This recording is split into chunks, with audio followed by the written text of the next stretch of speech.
नमस्कार, मैं अमित कुमार आप सबका भारत मौसम विज्ञान विभाग की दैनिक मौसम परिचर्चा में स्वागत करता हूं। अगर हम पिछले 24 घंटे के दौरान दर्ज की गई वर्षा की बात करें तो हल्की से मध्यम स्तर की वर्षा और स्नोफॉल हमें जम्मू और अरुणाचल प्रदेश में एक आध जगहों पे मिली है। साथ ही हिमाचल प्रदेश और सब हिमालयन वेस्ट बंगाल और सिक्किम में भी हमें प्राप्त हुई है। अगर हम अत्यंत घने कोहरे की बात करें तो वो हमें सब हिमालयन वेस्ट बंगाल और सिक्किम में मिला है और घना कोहरा हमें कुछ एक आध जगहों पे सौराष्ट्र का ओडिशा और साउथ इंटीरियर कर्नाटका में मिला है। अगर हम पिछले 24 घंटे के दौरान टेम्परेचर की बात करें तो जो हमारा अधिकतम तापमान है उसमें पिछले 24 घंटे के दौरान 2 से 3 डिग्री सेल्सियस की बढ़ोतरी हमें ईस्ट इंडिया और सेंट्रल इंडिया के ऊपर मिली है और वेस्टर्न जो हिमालयन रीजन है और तेलंगाना है वहाँ पे लगभग 2 डिग्री से ये हमारा मैक्सिमम टेम्परेचर गिरा है। अगर हम नॉर्मल से डिपार्चर की बात करें तो जो हमारे अधिकतम तापमान है उसमें 3 से 5 डिग्री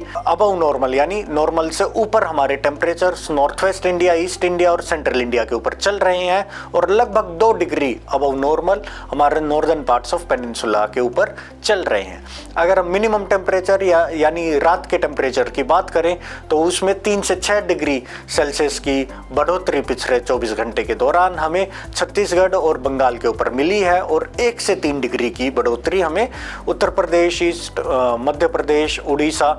सौराष्ट्र कच्छ, असम, मेघालय, तमिलनाडु में मिली है। अगर हम आज के सिनोप्टिक सिस्टम्स की बात करें तो जो हमारा पश्चिमी विक्षोभ है वो अभी फिलहाल उत्तरी पाकिस्तान के ऊपर हमारा जो लोअर ट्रोपोस्फेरिक लेवल्स है वहाँ पे स्थित है और कल की हमारी जो असम के ऊपर एक साइक्लोनिक सर्कुलेशन थी वो अभी भी हमारे लोअर ट्रोपोस्फेरिक लेवल्स में बनी हुई है। इन सभी के प्रभाव में अगर हम आज के मुख्य बिंदु की बात करें तो जैसा कि हमने आपको बताया कि जो हमारा अधिकतम तापमान है यानी दिन का जो तापमान है वो 3 से 5 डिग्री सेल्सियस अपने नॉर्मल से ऊपर north west India, east India और सेंट्रल इंडिया के ऊपर बना हुआ है और लगभग 2 डिग्री नॉर्थ पेनिनसुलर इंडिया जो है वहां पे बना हुआ है। इस पश्चिमी विक्षोभ और जेट स्ट्रीम के प्रभाव में हमें आइसोलेटेड हैवी रेनफॉल यानी भारी वर्षा और स्नोफॉल अरुणाचल प्रदेश में आज और कल देखने को मिल सकती है। अब अगर हम तापमान के पूर्वानुमान की बात करें तो पहले अगर हम रात्रि के तापमान यानी मिनिमम टेम्परेचर की बात करें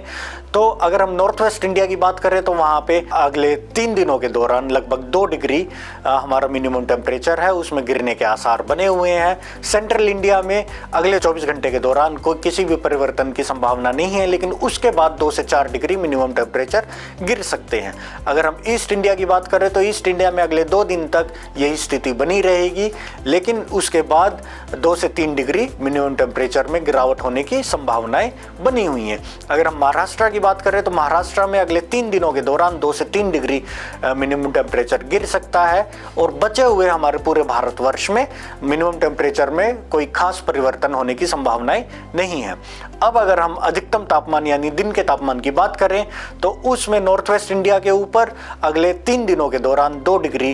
की कमी आने की संभावनाएं बनी हुई हैं। साथ ही सेंट्रल इंडिया पे भी अगले 72 घंटे के दौरान 2 से 3 डिग्री टेम्परेचर हमारा मैक्सिमम गिरने की संभावनाएं बनी हुई हैं। अगर हम हैवी रेनफॉल की बात करें तो अरुणाचल प्रदेश में आज के लिए और कल के लिए हैवी रेनफॉल की वार्निंग जारी की गई है। साथ ही अरुणाचल प्रदेश और असम, मेघालय में वज्रपात की भी चेतावनियां जारी की गई हैं। बिहार में आज घने कोहरे की चेतावनी जारी की गई है और बंगाल में आज और कल घने कोहरे की चेतावनियां जारी की गई है। हिमाचल प्रदेश में अगले 2 दिन के लिए शीतलहर यानी कोल्ड वेव का भी अलर्ट जारी किया गया है। हमसे जुड़ने के लिए आप सबका धन्यवाद। नमस्कार, जय हिंद।